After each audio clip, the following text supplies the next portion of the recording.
Bem-vindos à segunda sessão de Histórias que Ganham Vida. Esta semana eu trouxe-vos uma história que é uma história que fala de medos. Semana passada tivemos a trabalhar as preocupações, hoje a proposta é falar sobre os medos. Então, este livro é um livro que eu gosto bastante, que se chama Grande Livro dos Medos, que fala de um pequeno rato. E esse rato vai-nos mostrando aquilo que são os seus medos. Em cada canto de cada página, tem o nome do medo, que normalmente é assim um nome grande, e depois a definição do medo em baixo. Então temos, por exemplo, aracnofobia, que é o medo das aranhas, entomofobia, que é o medo dos insetos, e tem uma ilustração que mostra esse medo, que é o medo, neste caso, das aranhas. Ok, virando, temos teratofobia, que é o medo dos monstros, e a clinofobia, que é o medo de dormir à noite. E aqui está uma ilustração em que nos mostra estes olhinhos todos, que eles muitas vezes têm esse medo dos monstros e dos fantasmas que estão debaixo da cama quando estão com o quarto banhado de escuras, não é? As ilustrações vão mudando um bocadinho de teor de imagem para vocês verem. Isto são tudo propostas que vocês podem fazer com as vossas crianças. Agora temos, por exemplo, aqui esta que já remonta um bocadinho à colagem e que temos o medo aikmofobia, que é o medo das facas.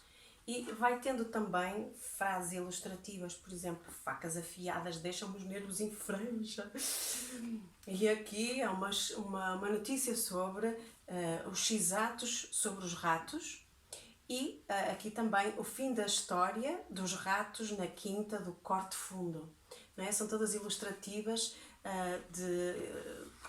daquilo que é este medo.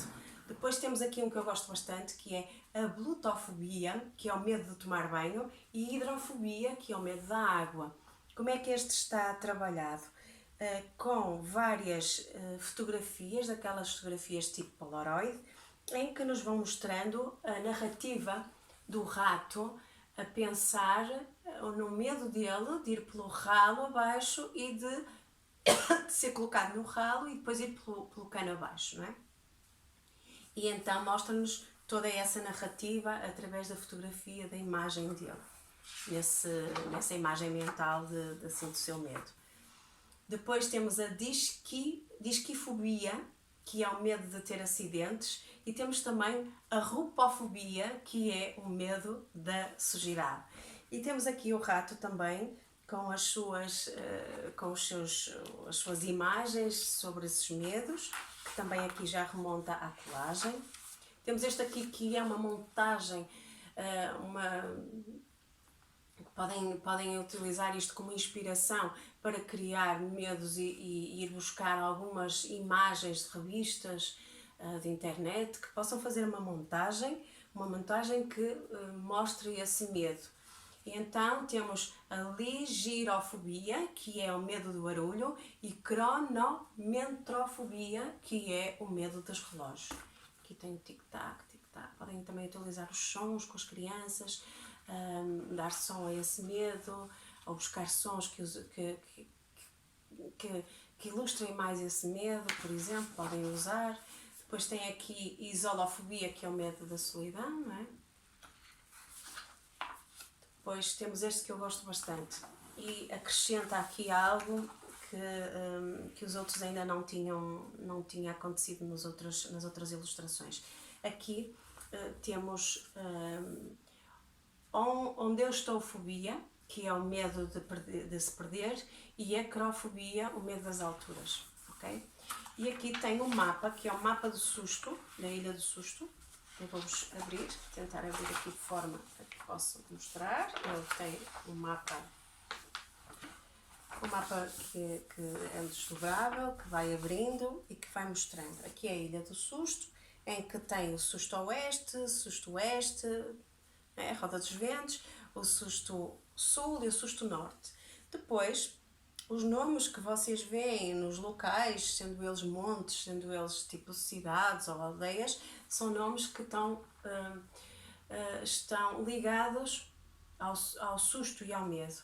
Então vocês veem, por exemplo, aqui espinha trêmula, pelos em pé, ponta delgada, cabo agreste, rabo tremido, águas baixas, ups, não é? Por exemplo, atracado, garganta seca, coração aos saltos, alta gagueira, monte das preocupações, deixa-me descer, bigodes agitados, ouvido alerta. Tem várias coisas que remetem aqui já para o medo no corpo. E também é algo que é importante perceber a criança, como é que ele sente o medo. Como é que ele sente o medo no corpo, não é? Dar expressão a esse medo. E também sabendo identificar esse medo no corpo. Depois temos orinotofobia, que é o medo dos pássaros, e fagofobia, que é o medo de ser comido. Então tem aqui o nosso ratinho a fugir dos pássaros com medo de ser comido. Aqui, eu gosto muito desta ilustração. Esta ilustração, há uma sobreposição da ilustração, toda ela parece ser feita com recortes, não é? Com sobreposições de imagens, também desenhado, mas com sobreposições de imagens, e depois tem aqui um recorte por cima. Então, temos a sinofobia, que é o medo dos cães, e esta, que é um bocadinho difícil para dizer, ailurofobia, que é o medo dos gatos. E então, depois tens sempre as frases que vão ajudando nessa definição. O cão põe-me... os cães põem-me nervoso. E aqui tem... E os gatos aterrorizam-me. Não é? Vão explicando aqui um bocadinho dos medos. Este aqui, por exemplo, é engraçado. Vou pôr deste lado, se não está por a imagem. Também é correto estar aqui por cima. Mas o poderem brincar com as imagens e poderem criar aqui algumas situações de descoberta, não é? De surpresa, o fator surpresa. Depois, temos aqui assim a panofobia, que é o medo de tudo, e ciafobia, que é o medo das sombras. Então o rato sente-se muito pequenininho e tudo que ele vê à volta, que tudo lhe faz medo, não é? Então estas sombras todas com as luzes vão aumentando esse seu medo. Depois, por fim, ele percebe o que é o musofobia, que é o medo de ratos, e que a menina que tem medo dele. E percebe que também ele pode ser ele próprio um dos mentores dos medos.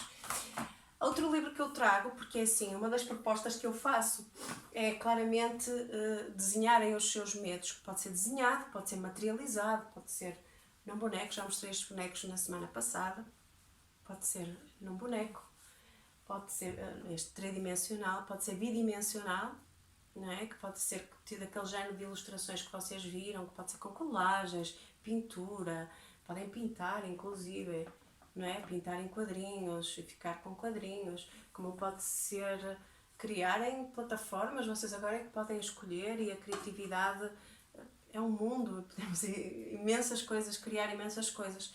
Tem, por exemplo, estas cartas que não são sobre os medos, mas podem fazer uma adaptação ou criarem, neste momento as lojas estão fechadas, podem se inspirar nestas cartas e criarem as vossas próprias cartas com exemplos de medos, em que as crianças tenham que identificar esse medo, aprendam o nome e que possam identificar.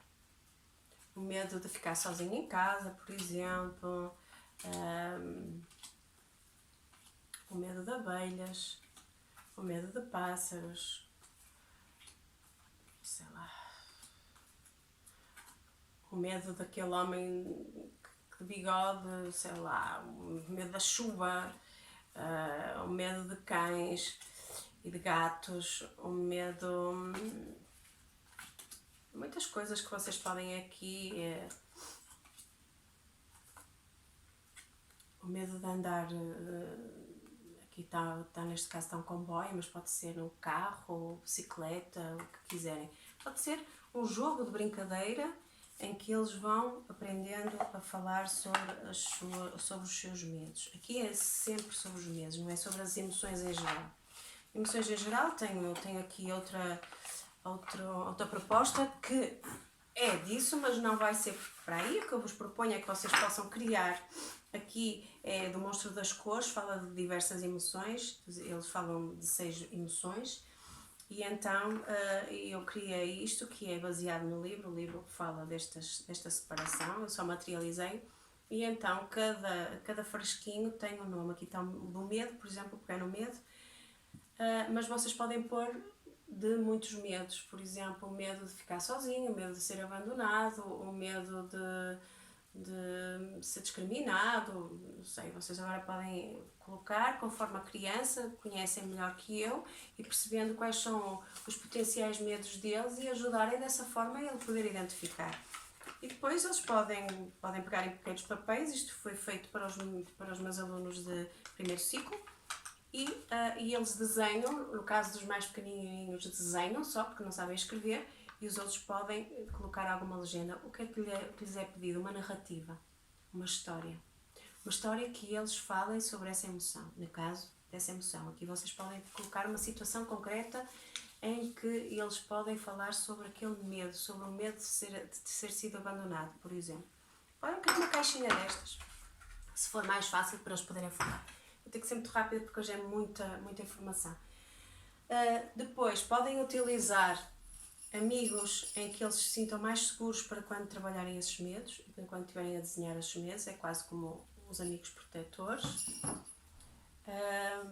Depois, baseando nesta história que é a Caixa das Preocupações, trouxe-vos isso porque há imensos livros que nos ajudam a gerir estas coisas das crianças. Por exemplo, no outro caso também foi das preocupações. Este também é um livro das preocupações que também pode ser utilizado, mas como eu queria trazer para os medos, não o fiz da primeira, porque achei que a primeira era mais interessante com os bonecos das preocupações. Aqui podemos utilizar a caixa, não das preocupações, mas a caixa dos medos, em que podem criar caixas vossas, que são caixas produtos que foram comprados, não é? Que podem pegar na caixa e decorarem a caixa de forma que ela fique bonita, que a criança sinta que é um sítio bonito onde são colocados os medos, tá? Porque eles primeiro expressam os medos, seja criando algo bidimensional ou tridimensional, e depois colocam nessa caixinha, está uma caixa de sapatos, em que pode ser decorada e colocado os medos, como pode ser outro tipo de caixas. Por exemplo, eu gosto muito deste meu livrinho, que parece um livro e é uma caixa, e tem aqui outra que também gosto de utilizar com as crianças, porque é uma caixa mágica. Esta caixa é mágica e tem os meus amigos doentes. Gosto muito de doentes. Então, os doentes são altamente transformadores, são acolhedores e ajudam, neste caso, na transformação dos medos. Não se deita os medos fora, os medos existem, estão ali, não queremos é que eles se tornem monstruosos, queremos sim olhar para eles, falar com eles e transformar esses medos.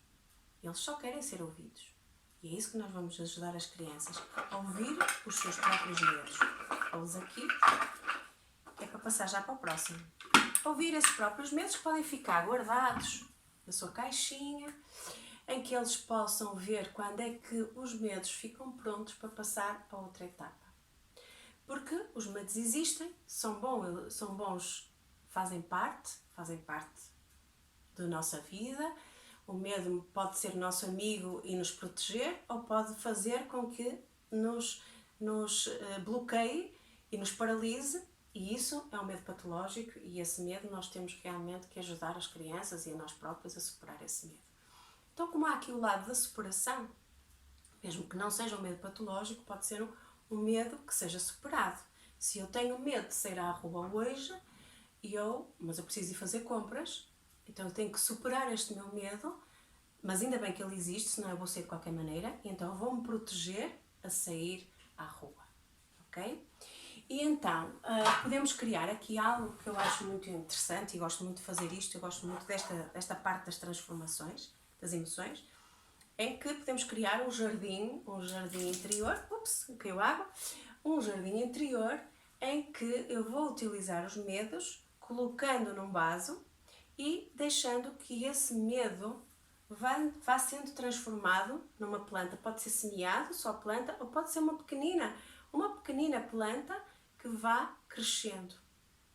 Mas esse crescimento é um crescimento bom, é o crescimento da coragem, é o crescimento da superação. E então, pode ser depois criado de passar daquela caixinha em que os medos estão ali, quando a criança acha que, ou eu acho que a criança está pronta para, proponho que ele faça essa transformação e ajuda a passar para esta etapa seguinte, que é uma proposta, que vocês podem criar outras etapas seguintes, não é? É a ideia da transformação em algo bonito, ok? Que esse medo me ajudou a perceber alguma coisa e que essa percepção dessa coisa, que não ficou um monstro, fez com que eu desse determinado passo. E então é assim que vamos construindo a nossa vida. Pode ser o jardim da coragem, ou o jardim das superações, ou o jardim das vitórias, ou aquilo que quiserem chamar. Espero ter ajudado. Se tiverem alguma dúvida, enviem mensagem privada. E para a semana cá estamos com uma nova história.